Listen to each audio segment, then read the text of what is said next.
This is how you play the game Patchwork. Patchwork is a game for 2 players in which you buy these tiles and place them on your board so that they interconnect in an effort to cover up all the empty spaces on your player board. You pay for the tiles in buttons and in time. You track the passage of time with this center board, and eventually when both players reach the middle, the game ends, and the person with the most buttons wins the game. This is how you set up the game. First, you put this center board somewhere in the middle where both players can reach it. There's actually 2 sides to it, and they play exactly the same. They just have different look, so you should pick the one that you like. The 2 player markers go in this starting area right here, one for the green player, one for the yellow player. Then you load the board with a number of these leather tiles. These little single tiles here. You don't have to match color with color or anything like that. You just put those in the spaces that are marked. Next, you randomly arrange all of these tiles in a single file, and you actually kind of want to make them loop around. It doesn't really matter what shape they're all in. They just need to be in single file order. In this arrangement, you come around this side, and then this piece here continues over onto this side, and then it goes around clockwise.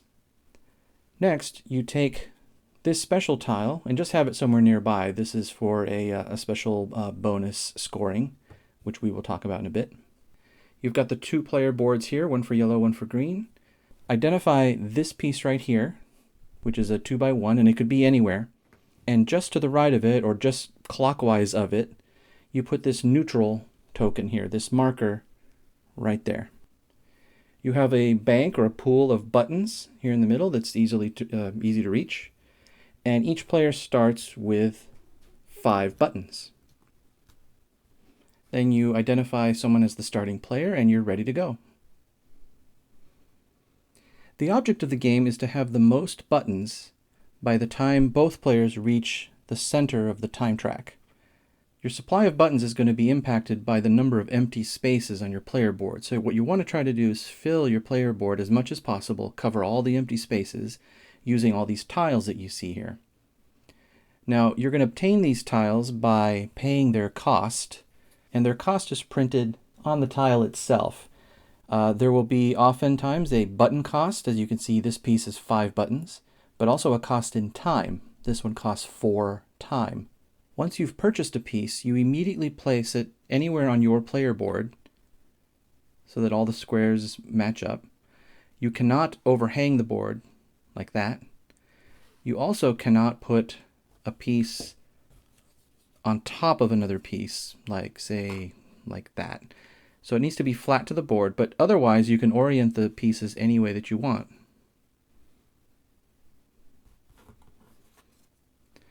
Again, one of the goals is you're trying to cover up as many of these spaces as possible. There are 2 things that you can do on your turn. One is you can advance on the board and collect buttons. We'll talk about that more in a moment. But usually what you're going to be doing is you're going to be buying tiles so that you can put them on your board to cover up spaces and also to generate button income for yourself. Now, the tiles that are available for purchase are the 3 tiles to the right, or in clockwise order, past the neutral token marker. So in this example, these 3 tiles here are the ones that are available. This tile costs 6 buttons and 5 time. This tile costs 4 buttons and 2 time. And this one costs 2 buttons and 2 time. Now at the start of the game, you start with 5 buttons, so clearly yellow can't afford this piece, but could afford one of these 2 pieces. So let's imagine for a moment that they go ahead and buy this piece here. So what you do is you choose the tile that you want, move the marker next to that tile, and then you pay for that tile, in this case 4 buttons and 2 time. So here are the 4 buttons. They go into the bank, just like that. And then you pay for the 2 time on the time tracking board. So what that means is you take the yellow marker in this case and you go 1, 2 spaces. Take the tile you just bought and immediately place it on your board in any valid position. Let's say like that. So yellow moved ahead 2 spaces ahead of green in order to pay for that tile. In Patchwork, whoever is trailing behind is always the next player to go. And in some cases, you may have multiple turns in a row. It's whoever is in back. If at any point you are in the same space, whoever is on top, in other words, the last person to go into that space, is still the one who gets to go. So again, if you're trailing behind or if you're on top, you get to play no matter how many turns that takes. So over here in the marketplace, you move the neutral token over to where that tile used to be. And what that does is it makes the next 3 tiles available for sale for the current player. So in this case, on green's turn, they'll have available to them this piece for 2 buttons, this piece for 3 buttons, or this piece for 10 buttons, as well as the time that's printed on there. By the way, I should mention that there's at least one tile here that doesn't have any cost in buttons, but there's only a cost in time. So just be sure to read the label on there so that you know what to pay for the tile that you want. So let's continue this example, and it's green's turn because they're trailing behind. They've got 3 pieces available to them.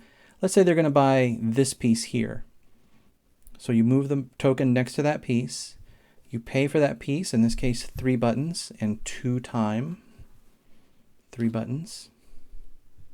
1, 2 in time. You're on top of yellow here. Then you take the tile that you just bought and place it on your board anywhere that you like, in any orientation you want. You can start anywhere. You can start in the corner or whatever your heart desires. And then the neutral token marks the new space, and the marketplace now has 3 more tiles available. All right, so since green is still the active player because they're on top of yellow, they're going to go ahead and take a look at what's available in the marketplace.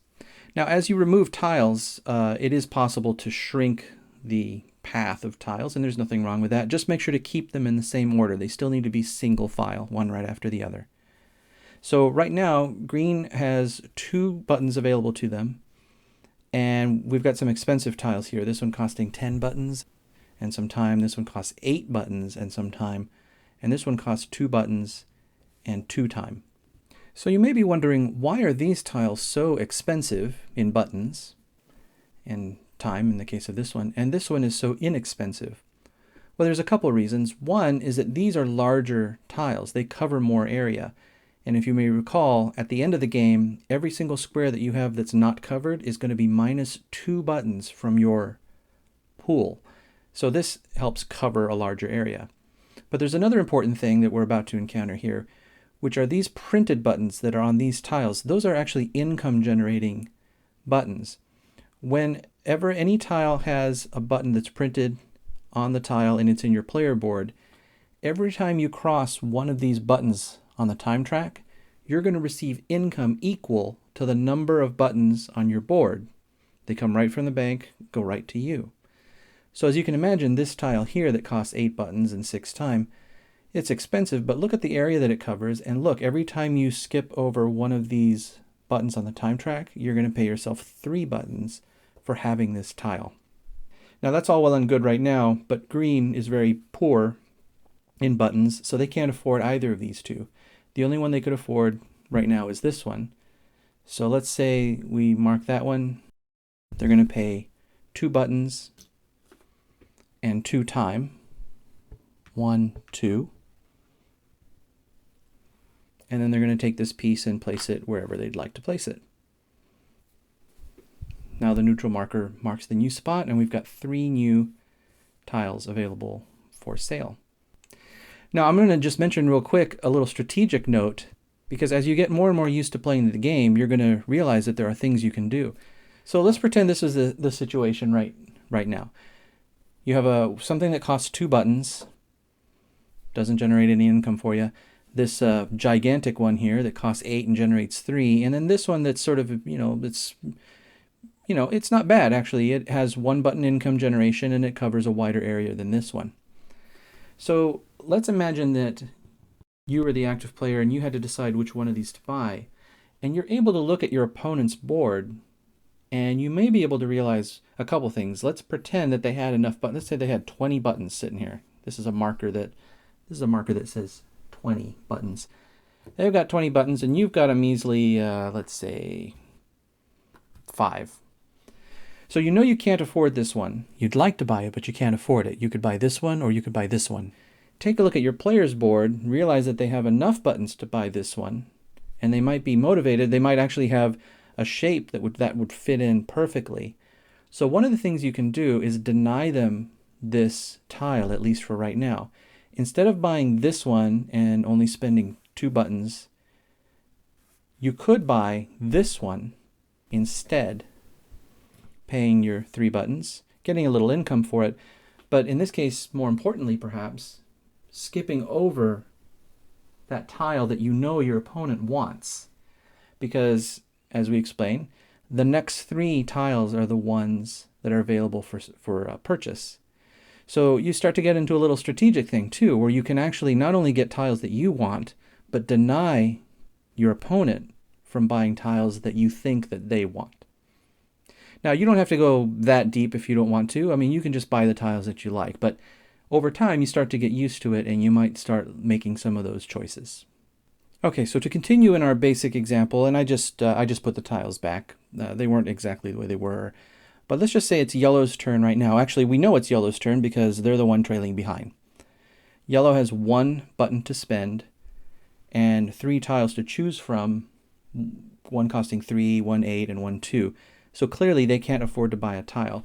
So therefore they must advance and gain buttons. That's the only thing they can do. Remember, at any time you can just choose to do that. But typically if you can afford to buy tiles, you usually want to buy them. So in this case, because yellow has no choice, they're going to advance and gain buttons. And the way that you advance is you move 1, 2, in this case 3 spaces until you're just on the other side of your opponent. And then you pay yourself that many buttons. So in this case, 3 buttons go to yellow. Now you notice that yellow did cross a line with a button on there, but unfortunately, as you can tell from their board, they don't have any tiles that have button income generating icons on them. So they're not going to get paid anything more. So yellow really wants to get some tiles that have buttons on them so they can make some money. Doing this move where you advance and make money that way, it's not very efficient, and if the 2 players are very close together, you're never going to get more than 2 to 4 buttons. So unless you're really far apart, it's not really an ideal way to make buttons. Now when that action is taken, naturally your opponent becomes the active player because by definition you have to go 1 space further. So now it's green's turn. I do want to point out on this track, by the way, that it is a spiral. So make sure you don't get too lost in it and forget where you are. You're spiraling all the way into the middle. When both players reach the middle, the game is over and you tally up your buttons.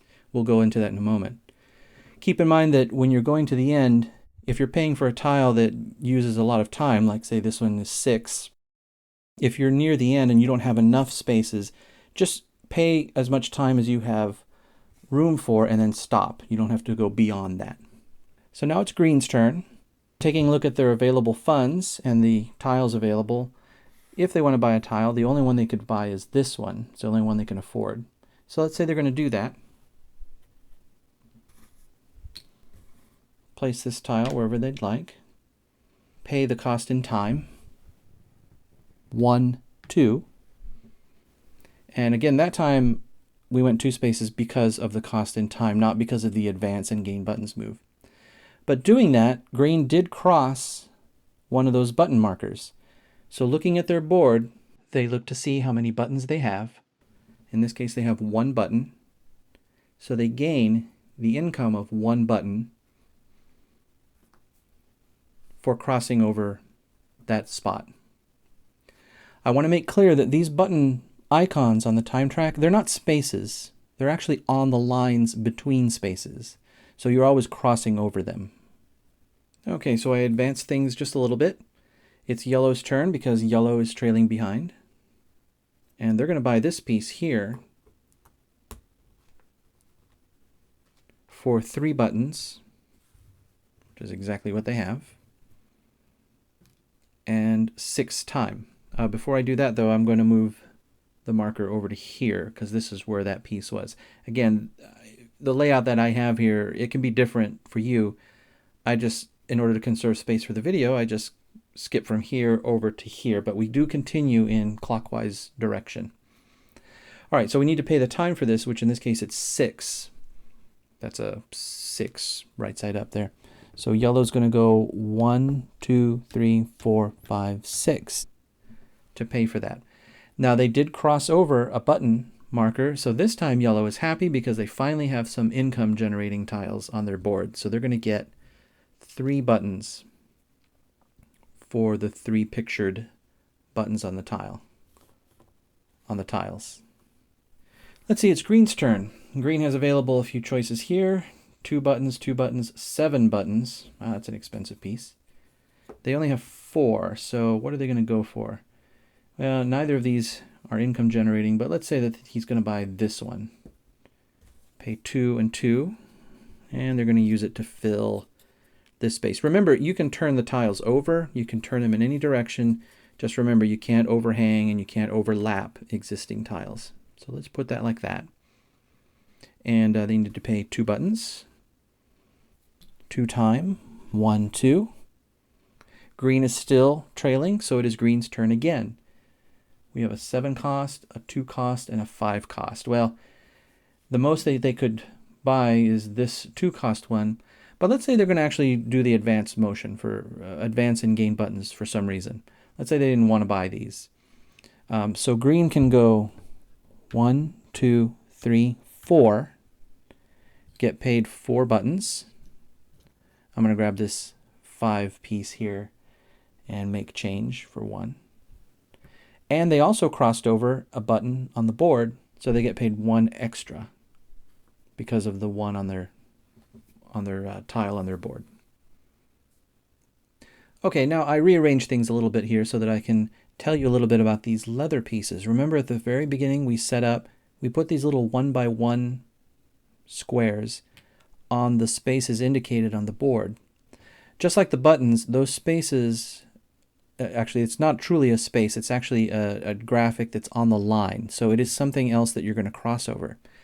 So let's imagine for a moment that yellow just purchased a piece and they're going to pay 3 time in this example.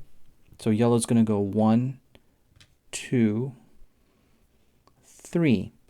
So they move over the leather piece. What yellow does then is they immediately take this leather piece and they must put it on their board right away. You can't save these up. So these little 1x1 pieces are pretty handy because they can be used to patch up mistakes you've made or just inconvenient arrangements on your board. So for example, here I've set this up so that there's a hole right here in the middle. That leather piece can go in there and patch that up very nicely, just like that. So again, that's 2 points that you're going to prevent from losing at the end of the game. In other words, you've covered up a space that would otherwise be minus 2 points at the end. It's a good idea to keep an eye on your opponent's board to look for situations where they may need to patch a single space like that, because you might be in a position to deny them that leather piece. So that's just another strategic point I wanted to make. Earlier, you were denying them a tile that they wanted by buying something on the other side of it. Here, you might want to buy something so that you deliberately cross over another leather piece so that you can get this piece instead of your opponent. So that's just something to keep in mind as well. Okay, so I've advanced things a little bit here. As you can see, there are fewer tiles available, and I just keep sort of bringing them in so they're just easier to keep track of. And we've moved along the track. We're getting closer and closer to that center endgame condition here. Yellow has some button generating income for them. In this case, every time they cross over a button with this layout here, they're going to get 1, 2, 3, 4, 5, 6, 7, 8, 9 buttons coming to them. So you see they got a little bit more of a pool of buttons to choose from. Over here on green side, they also have a whole bunch of buttons available to them. Every time they cross over an income spot, they're going to get 1, 2, 3, 4, 5, 6, 7, 8, 9, 10, 11, 12, 13 buttons. But there's something else important going on over here on green's board that I want to talk about. Remember during setup, we put this one special piece here that says 7 by 7 and then 7 buttons. This is a bonus tile that you are able to take immediately when you put down a tile that completes a 7 by 7 continuous square. As soon as a player lays down a final tile that completes a 7 by 7 block, they can take this bonus tile right away. Now you'll notice here that this goes 1, 2, 3, 4, 5, 6, 7. There's a little bit of overhang here, but that's okay. This way we go 1, 2, 3, 4, 5, 6, 7. Same thing, a little bit of overhang on that side. It doesn't matter if it overhangs as long as there's a 7 by 7 area that is fully covered. And notice that they made use of leather tiles to make that happen, as well as thinking ahead about what pieces they wanted to buy so that they could have this area complete and get the bonus 7 points. Where they are on the player board doesn't matter either. So for example, this whole thing could be shifted over this way. And that's okay because it's still 7 by 7. So where this is on the board doesn't matter at all. You just need to have them fully covered in a 7 by 7 area. Okay, so here we've reached the end of the game, or nearly. Yellow has already reached the finishing spot, so yellow paid themselves one last time, got buttons, and now they're just waiting for green to finish. Green just bought a tile that, let's say this one here, which is 6 in time. So we're going to advance 1, 2, and then stop. Even though you advance 6, there's no room to go 6, so you just stop right at the very end. You do pay yourself one last time when you cross that threshold. So in this case, green is going to get 13 buttons because they have 1, 2, 3, 4, 5, 6, 7, 8, 9, 10, 11, 12, 13 buttons on their board. So we're going to throw this into the pot here. All right, now you just need to do endgame scoring. So what you're going to do is count up every single empty space and multiply that by 2 because you lose 2 points or 2 buttons for every one of these empty spaces. So here, yellow has 1, 2, 3, 4, 5, 6, 7, 8, 9, 10, 11, 12, 13, 14, 15, 16, 17, 18, 19, 20, 21, 22. 22 empty spaces, so 44. So even though they're looking and say, wow, look, I got this 20 piece and a couple, 10, and they're going to lose 44 pieces. So there's 20, 30, 35, 40, 41. They're at -3 points because they didn't do a good job of covering this area. They were making money. They just weren't strategic with the placement there. So -3 points for yellow. Over on this side, it's kind of a better story for green. 1, 2, 3, 4, 5, 6, 7, 8, 9, 10, 11, 12, 13, 14, 15, 16, 17. 17 times 2, 34. So you can put back these 3 here. That's 30 going back, 4 going back. And what green is left with is 6 plus 7, 13 points. So the final score is 13 to -3, I think it was, right? Yeah, so green wins the game. Now, the points on this, I've played this a few times, and they can be kind of wacky sometimes, and they can sneak up on you until you get more used to playing the game.